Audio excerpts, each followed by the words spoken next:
বাটাম ফাটাবি।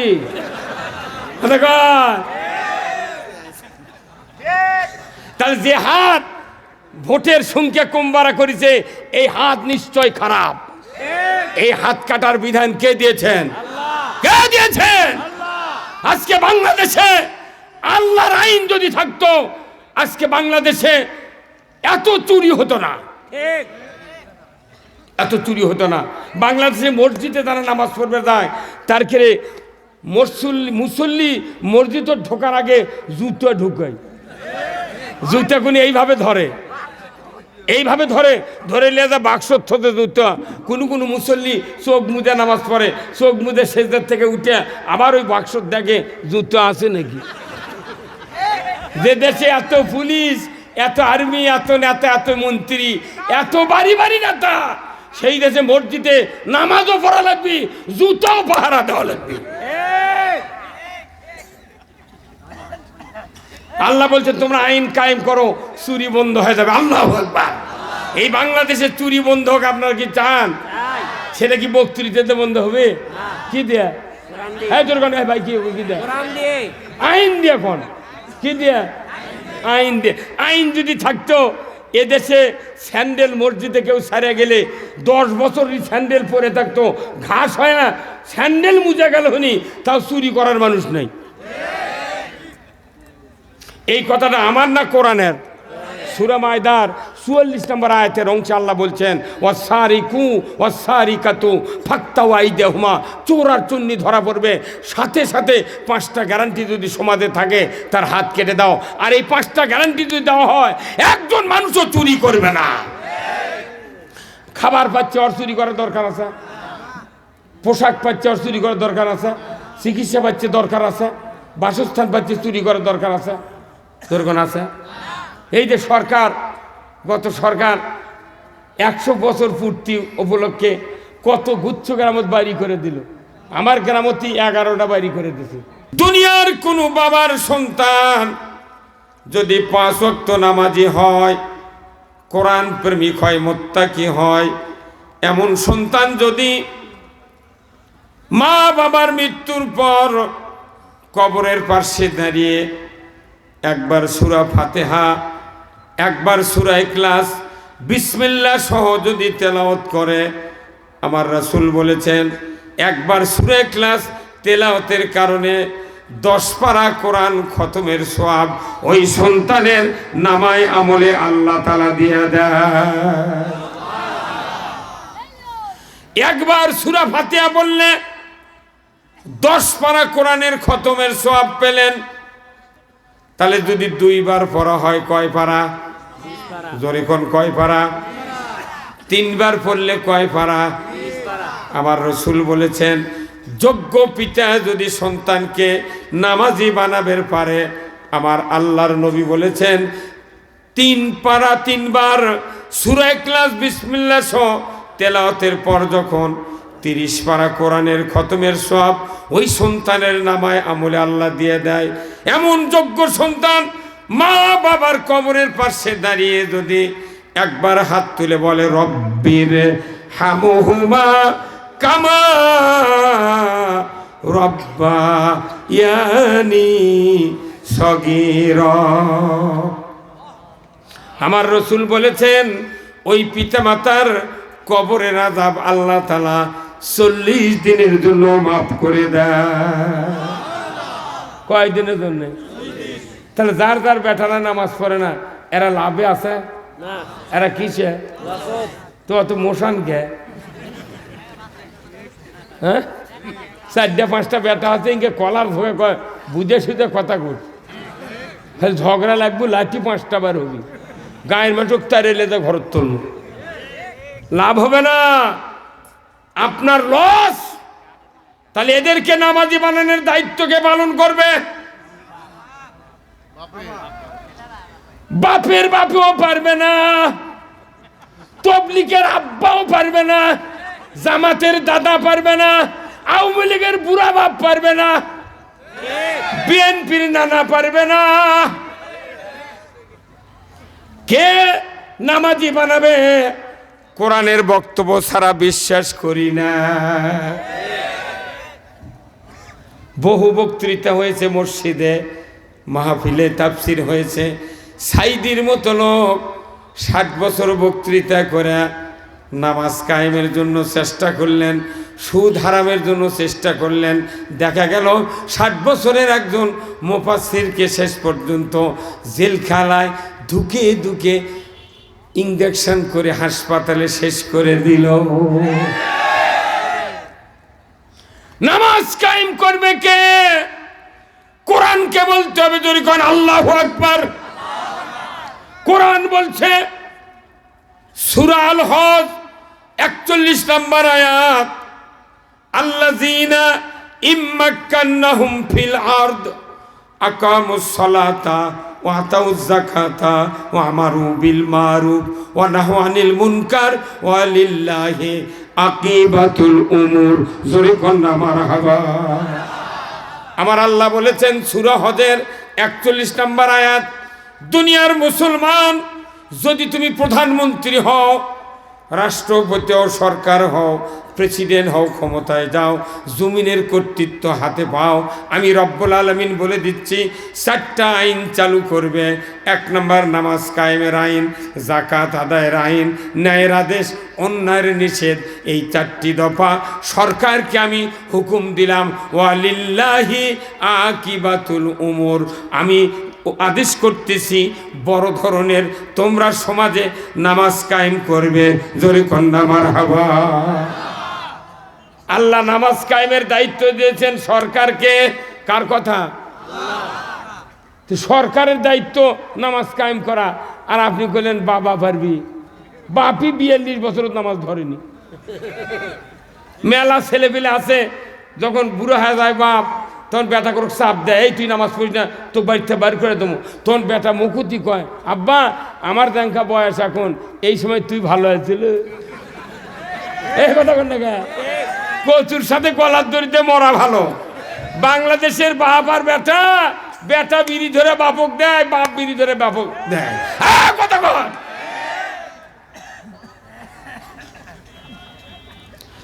সরকারের দায়িত্ব পালন করা লাগবে। যদি সে মুসলমানের দাবি করে, তুমি নামাজ কায়েম করো। এই যত সরকার বাংলাদেশে আসলো 54 বছরে, একটা সরকার কি নামাজ কায়েম করছে? তা আমাকে এগুলো বক্তৃতা মিশেই, মসজিদে বক্তৃতা হচ্ছে, তারপরে সভাত হচ্ছে। বাংলাদেশে প্রতি বছর 5 কোটি মাহফিল হয়। এই একটা মাহফিলে যদি একজন লোক ভালো হয়, তাহলে এক বছরে কয় কোটি? আগামী বছরে, তারপরে বছরে 15, তাহলে 15, 4 বছরের মাথা 20 কোটি মানুষ আছে, 18 কোটি ইমানদার। আরো ভারতের মুদিক কয়েক 2 কোটি দিয়ে হাওলাত, ওরা মুসলমান বানে ছেড়ে দিই। কত কন টাকা মুদির কাপুনি শুরু হয়ে গেছে। মুদির একটা বিয়েছে, এবার এই তার কাটার এবার পার হচ্ছে। বাংলাদেশের মধ্যে এত খেপা, ওরা ভয়েই পার আসছে না। পিটির হ্যাঙ্গেল লালা ভাঙ্গে ফেলে দিবি। কত কত টাকা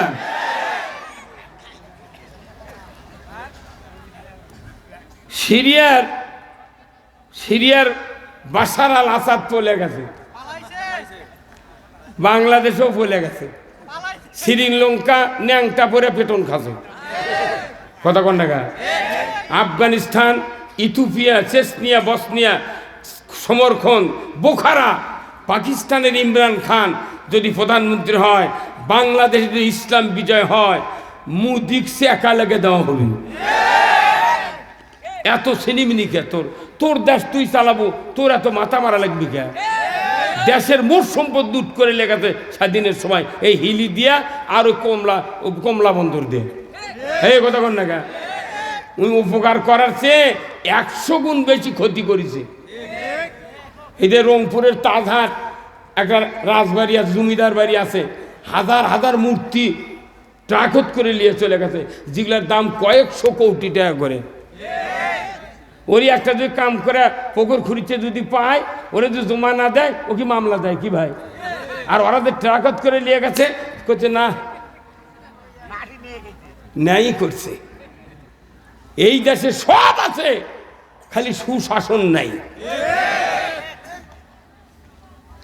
ভাইরা আমার, সরকার যদি নামাজ কায়েম করে, আমার দেশে ঈমান এনেছে যারা, দশক থেকে বৃদ্ধ সুস্থ পর্যন্ত একজন লোকও বেনামাজি থাকবে না।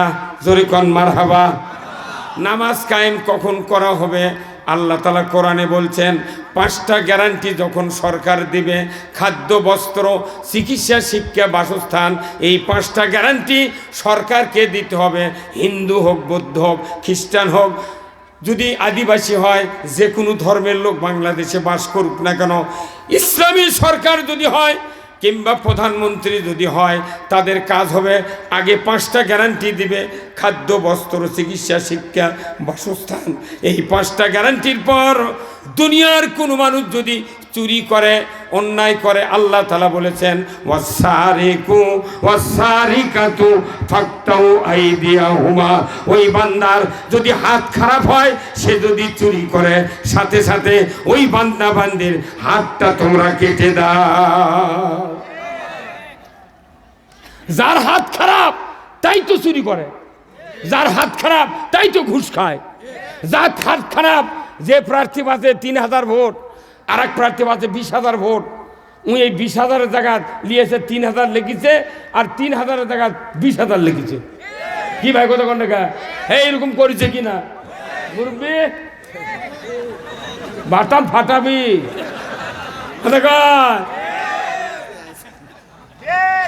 তাহলে যে হাত ভোটের সংখ্যা কম বাড়া করেছে, এই হাত নিশ্চয় খারাপ।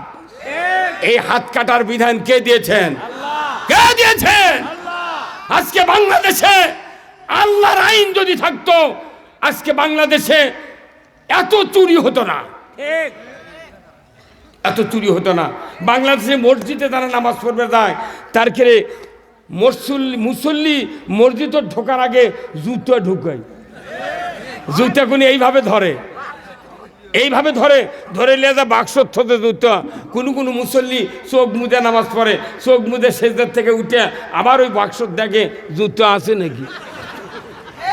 যে দেশে এত পুলিশ, এত আর্মি, এত নেতা, এত মন্ত্রী, এত বাড়ি বাড়ি নেতা, সেই দেশে মসজিদে নামাজও পড়া লাগবে, জুতাও পাহারা দেওয়া লাগবে। আল্লাহ বলছেন, তোমরা আইন কায়েম করো, চুরি বন্ধ হয়ে যাবে। আল্লাহু আকবার। এই বাংলাদেশে চুরি বন্ধ হোক, আপনারা কি চান? সেটা কি বক্তৃতাতে বন্ধ হবে? কি দেয়া? হ্যাঁ তোর কোন ভাই কি দেয়া? আইন দিয়ে কোন কি দেয়া? আইন দিয়ে। আইন যদি থাকতো, এদেশে স্যান্ডেল মসজিদে কেউ সারিয়ে গেলে 10 বছর স্যান্ডেল পরে থাকতো, ঘাস হয় না, স্যান্ডেল মুজে গেল হনি, তাও চুরি করার মানুষ নাই। এই কথাটা আমার না, কোরআনের। সূরা মায়দার 44 নম্বর আয়াতের অংশে আল্লাহ বলছেন, ওয়াসারিকু ওয়াসারিকাতু ফাকতাউ আইদিয়াহুমা। চোর আর চুন্নি ধরা পড়বে, সাথে সাথে 5টা গ্যারান্টি যদি সমাজে থাকে, তার হাত কেটে দাও। আর এই 5টা গ্যারান্টি যদি দেওয়া হয়, একজন মানুষও চুরি করবে না। খাবার পাচ্ছে, ওর চুরি করার দরকার আছে। পোশাক পাচ্ছে, ওর চুরি করার দরকার আছে। চিকিৎসা পাচ্ছে, দরকার আছে। বাসস্থান পাচ্ছে, চুরি করার দরকার আছে, দরকার আছে। এই যে সরকার, গত সরকার 100 বছর পূর্তি উপলক্ষে কত গুচ্ছ গ্রামত বাড়ি করে দিল। আমার গ্রামতি 11টা বাড়ি করে দিছে। আমি একদিন সকালবেলা গেলাম, যে বাড়ি যখন করিতে দেশ ভালোই হবি, কিছু গরিব মানুষ থাকলে কাম কাজ করবি, তারা জীবন চালাবে। কি ভাই? ও বাবা, যায় দেখি ঘরের ভিত খুঁড়ছে 9 ইঞ্চি।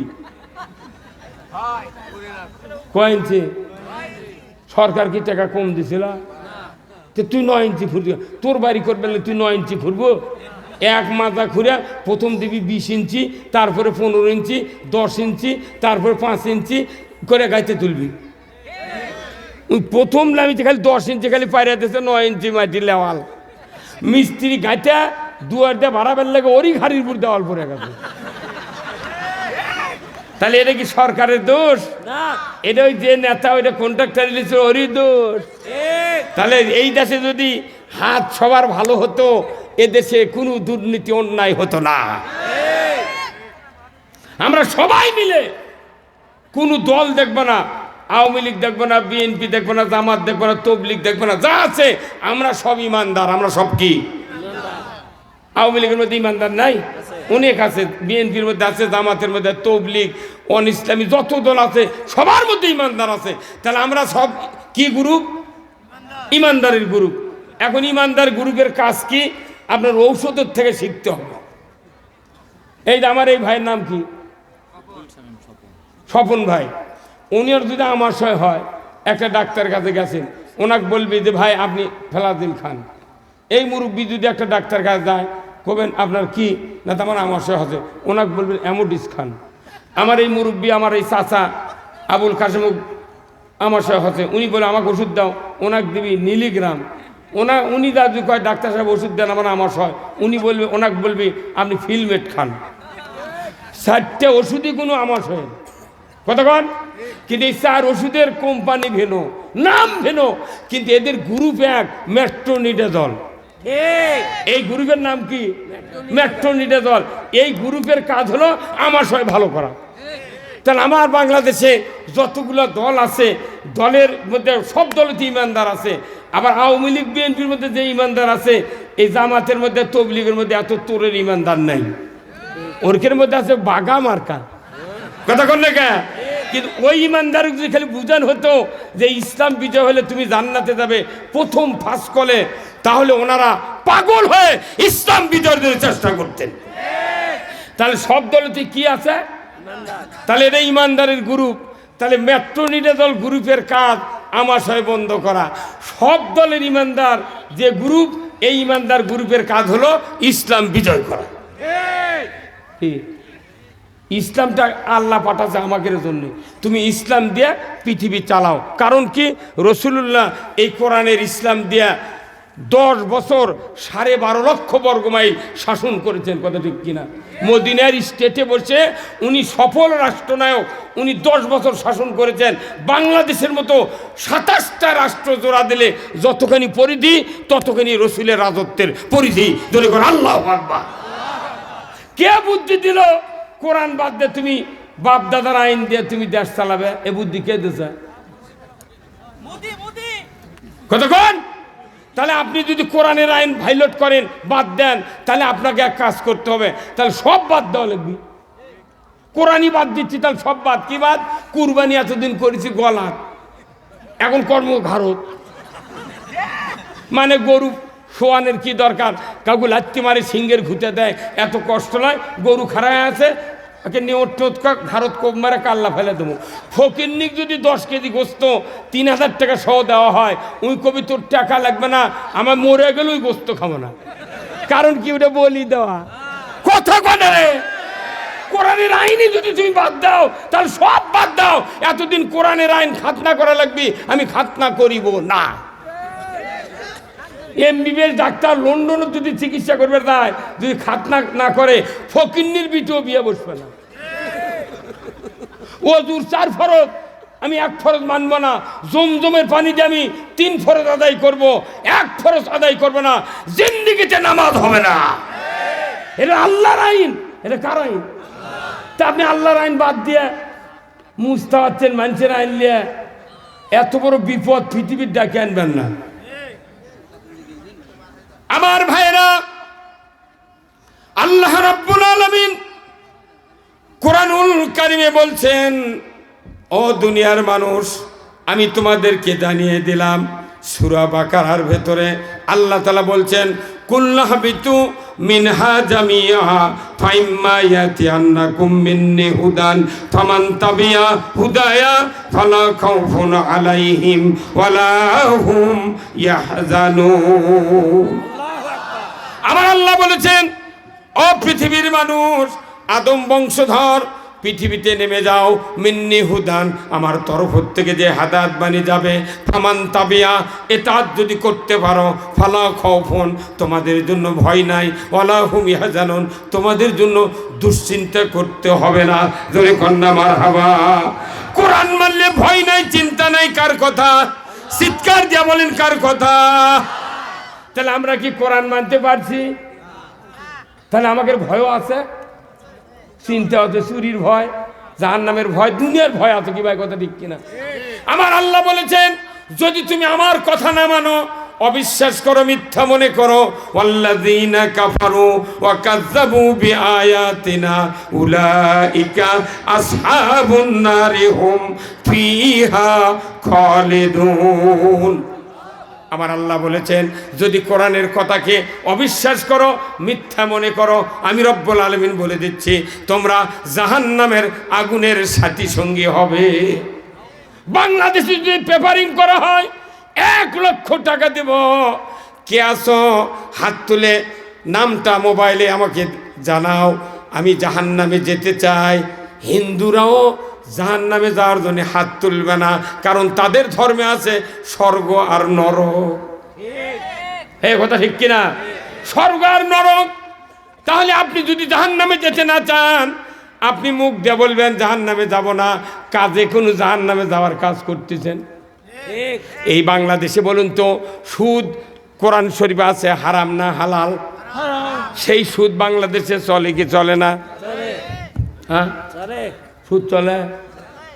একটা মানুষ কি কোনদিন করছে এ সুদ হারাম? এখনই যদি ক হয় যে বা আমার ফরজ গোসল হচ্ছে, আমার উপর ফরজ হচ্ছে গোসল, আমি গোসল করিনি, ইমামতি করে বেড়াচ্ছি, অগটি পিঠে মারে ফেলে দিন। কথা কোনা বাড়ি বোঝে না রে। গোসল ফরজ হচ্ছে একটা ইমামের উপর, তাই এসে বলছে ভাই আমার একটা ভুল শোনেন, আমি বেকারে গোসল করে পারিনি, ফরজ গোসল দিইনি, আমার এখন ইমামতি করাই লাগবে। সেই দিন আসছি মোতাল্লি সহ মোক্তাদি সহ ওটি পিটতে পিটতে আদা মরা করবি, কে তোর উপর গোসল ফরজ হচ্ছে, তুই গোসল করলি না? কতক্ষণ বাইরে আমার গোসল ফরজ, তুমি গোসল করো না, এই জন্যে তার উপর আক্রমণ হচ্ছে। অথচ আল্লাহ তাআলা বলছেন আহাল্লাল বাইয়া হারামার রেবা, ব্যবসা হালাল সুদ হারাম। কিন্তু এদেশের এমন কোনো গ্রাম নাই 15.5 লোক সুদের সাথে জড়িত নাই। কয় শাক ভাত খাবো না, গোস্ত খা, স্বামীর কথা শুনবো না, ভাঙ্গা করে থাকবো না, ঝড় বাদল মানবো না, কিস্তি দেওয়া বন্ধ করবো না, জায়ান থাকিতে সাহেবের ডিউটি কোনদিন অমান্য করব না। কিস্তি লিতে লিতে মানুষ খালি পাগল হয়ে গেছে। আর মুন্সিদা জুম্মার নামাজ পড়ছে আল্লাহু আকবার, কি মনে জিবরাইলের খালু, আল্লাহু আকবার আলহামদুলিল্লাহি রাব্বিল আলামিন। কারা শুনে মুসল্লি কান দিচ্ছে পাগল। ওই কিস্তির পার্টিগুলো, সুদের পার্টি, সিসি লোনের পার্টিরা পাশে কান দিচ্ছে। আবার নামাজের পর সালাম ফিরে দোয়া দুরুদানা পরে আল্লাহুম্মা আমিন, আল্লাহ তুমি মাফ করে দাও, বাপ মাকে মাফ করে দাও। তখন তামাম কিস্তির পার্টি, সুদের পার্টিরা করছে আমিন। ভাই আমার বাংলাদেশে দলিল হয় জমি 50 টাকা 150 টাকার ডিমি আছে, শুধু ডিমিত লেখলেই সাব রেজিস্ট্রার দলিল পার করে না, প্রত্যেকটা ডিমির উপরে টিকিট মারতে হয়। এই ভাই এই আপনার কি দেখেন, হয় বক্তৃতা দিক শুনবেন, না আপনি সরে যাওয়া লাগবে, আপনি খাবেন আবার কোন মানে রাখি আপনার বক্তৃতা শোনা লাগবে। আউটি মানুষ বসে আপনি খাচ্ছেন, আপনার বিবেক কি?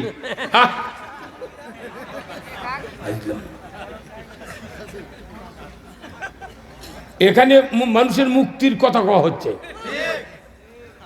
এই তুচ্ছ তাচ্ছিল্যের জন্য এই সভাগুলি দিয়ে মানুষের উপকার হচ্ছে না। তবে যারা ইউটিউবার এরা বেশি আমাদের চেয়ে বেশি উপকার করতেছে। আজকে আপনাদের এই প্রোগ্রামটা স্পেন থেকে দেখতেছে। স্পেনের 2500 লোক ভূমধ্য সাগরের তীরে বসে প্রতিদিন আমার লাইভ দেখে 2500 মুসলমান। এটা খুলে এই হাকিমপুরের সভা, এটা সারা বিশ্বের সভা হচ্ছে। কিন্তু এই বক্তৃতাগুলো ঢাকার টেলিভিশনে যদি দিতে পারতাম, পুরো জাতি ঘর থেকে শুনতে পারত। কিন্তু এত গান, এত বাজনা, এত কথা টিভির দেখান হচ্ছে, কিন্তু জীবনে বাংলাদেশের কোনো সভা টিভির দেখান হচ্ছে না। এই যে গত পরশু দিন আজহারের সভা 25 লাখ লোক দেখাচ্ছে, বল ওগুলা লোক দেখে কারু কারু মাথা ঘুরিচ্ছে কোথেকে এত লোক তালেবান কি ব্যান হয় কতক্ষণ মানে এইবার বাঙালি বুঝা দিবি কি হচ্ছে কতক্ষণ যতই চিল্লা পাল্লা করুক এইবার একটা খেল হবি কতক্ষণ টাকা সব পাত্রীর বিয়ে হয়ে গেছে কতক্ষণ আমি আপনাদেরকে একটা উদাহরণ দিই একটা মানুষের মাথা হসে মেয়ে মানুষের মাথা হসে যে উকুন হসে তারপর খুকসি হসে তারপরে চুলকানি হসে মাথা কোথায় হসে মাথা ডাক্তারের কাছে চিকিৎসা করে সাবান দিয়েছে 1000 টাকার দামের সাবান ওষুধ দিয়েছে শ্যাম্পু দিয়েছে উকসিও দেয়নি উকুন দেয়নি চুলকানিও মরেনি চিকিৎসা করতে করতে মেলা টাকা ফুরাছে এখন শেষ পর্যন্ত একটা মূর্খ মানুষ এসে করছে যে ভাই তোমার বউ তো দেখছি মরে যায় এখন মাথার চুলকে চুলকে মূল জটা ধরে গেছে সে করছে ভাই আমি একটা ওষুধ দেবো কি করছে এতগুলো ওষুধ ডাক্তার দিল তাও ভালো হলো না তুই মূর্খ মানুষ কি দেবো করছে ভাই খালি 5 টাকা লাগবে কয় টাকা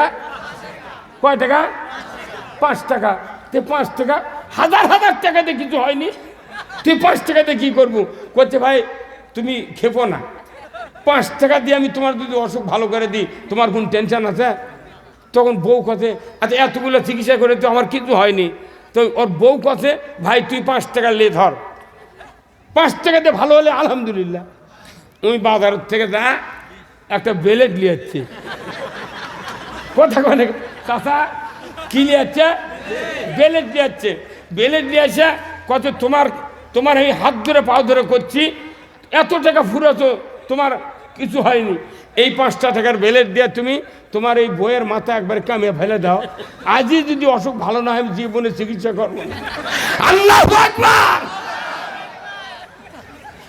তখন ওই লোকটা বেকারে কি করবে আগে কেসি দিয়ে লম্বা লম্বা চুল কাটা ফেলে দিয়া ওই বেলের দিয়ে সমানে নাড়ে করছে নাড়ে করে দিচ্ছে ওর খুকসি নাই উকুন নাই চুলকানিও নেই আল্লাহু আকবার ওর মাথার যদি এগুলো ব্যারাম হয় তাহলে কামানের উপর ওষুধ তে বাংলাদেশের একটা মাথা আছে তার নাম কি বাংলাদেশে একটা মাথা আছে সংসদ ভবন কতক্ষণে গায়ে তো সংসদ ভবনে উকুন চুলকানি খুকসি ওগুলো মোট হবে কতক্ষণ তাহলে এত বক্তৃতা এত ওয়াজ এত দোয়া দরুদ এত রাজনীতি এত আল্লাহর পক্ষে কথা কয়ও ওই চুলকানি ভালো হয় না কতক্ষণ না তাহলে ওই মাথাও উনকে বেলেট দিয়ে কামাল লাগবি কতক্ষণ এইবার কামাল লাগবি কথা ঠিক কিনা কারা কারা কামানের পক্ষে 2 হাত তুলে দেখা লিল্লাহে থাকবে নারাই থাকবে কামান বুঝিছেন হয় না আর বুদ্ধি নাই এই চুলকানি ভালো করার একটাই ওষুধ ওই মাথা কামিয়ে নামে ফেলে দিলে কি মুসলিম আমি সৈনিক আমি চির রণবীর আল্লাহকে ছাড়া কাউকে মানি না নারাই তাকবীর বীর মুসলমান ধরো আল কুরআন ফিরায়া আনো সেই হারানো সম্মান বীর মুসলমান নারাই তাকবীর আল্লাহু আকবার তোলা ধ্বনি ধরায়া রাখবার বীর মুসলমান ধরো আল কুরআন ফিরায়া আনো সেই হারানো সম্মান বীর মুসলমান আমরা বীরের জাত কোরআন বিজয় না থাকার কারণে শিখে ইন্দুর বিড়াল আমাকে মাথা লাগতেছে আমার এই বক্তৃতার বয়স এই জানুয়ারি থেকে 47 পদার্পণ করছে আমি 1976 সনে 2 বছর গ্যাপ দিয়ে দাখিলি পাস করছি 76 1900 আমি মুক্তিযোদ্ধা পানি খেলেছি মুড়ি খেলেছি কে জানে রে সার্টিফিকেটের কে দাম খালি হাত দিয়ে যদি লেখে লেথন হনি আমার বুড়ি বইয়েরও চাকরি হলো নি আরে 70-এ বাপি জন্মেনি তাই মুক্তিযোদ্ধা হতো তার বেটা আমার কাছে বহু মুক্তিযোদ্ধা দাঁত দেবার দায় বুঝছেন আমি দেখে তো চুলি পাকেনি দাঁত পড়েনি তুই কিসের কি দেখো আর মাথা ঘেমে গেছে। ময়না ডক্টর ইউনুস কসে যারা মিথ্যা ভুয়া সার্টিফিকেট দিয়ে চাকরি দিয়েছে, চাকরি পাচ্ছ বেটারা, চাকরি চলে যাবে। যারা ভাতা খাতো ডবল ফেরত দেওয়া লাগবে।